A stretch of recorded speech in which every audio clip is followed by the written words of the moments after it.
think they're both for me. Maybe trying to be on the right side of something where I sort of thought it was like important. Other people might have seen it as being kind of futile because you can't see the good that you're doing, either in talking to people and trying to persuade them to move away from violent techniques, or on the climate front, it's really difficult to see what good you're doing. Sometimes that feels relatively small and insignificant, futile and difficult, and sometimes it can really feel quite powerful and positively moving something forward that I can do. What we call the Troubles started when I was about 12. I'd grown up quite used to there being a kind of divided community between Protestant, Catholic and so on. We just normalised it and just went to school and had a laugh and, you know, watched Top of the Pops and tried to just kind of stay out of trouble, stay away from violent people. Then when I was 18, one of my classmates was murdered. Mary had been at home at the weekend. She was sitting on a sofa with her mother and brought as neighbours. She was a Catholic girl of 19.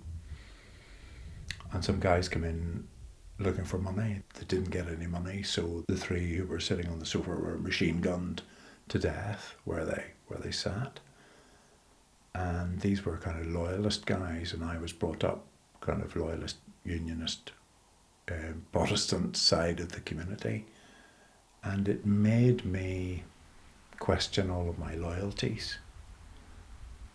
And over, I think, a period of a few months, it just made me feel quite differently about, if you like, whether I was on one side or another, or whether we're actually all just human beings caught up in a particular situation. So a while after that, I joined the Peace People and would go around different parts of Belfast talking to people, really not to change a political stance, but to question them about whether violence is a good method of pursuing their political goals. And that would be both loyalist or Republican. So we went to hardline areas. It's very hard to assess whether you've done good or not. All you can do is kind of give it a try at the time. I felt that it was very worthwhile. There was injustice and there was inhumanity done on every side. There's funny levels of prejudice and fear and staying away from people we're not sure of. I was prejudiced too. And we need to kind of, I believe, constantly work against that and try to kind of be honest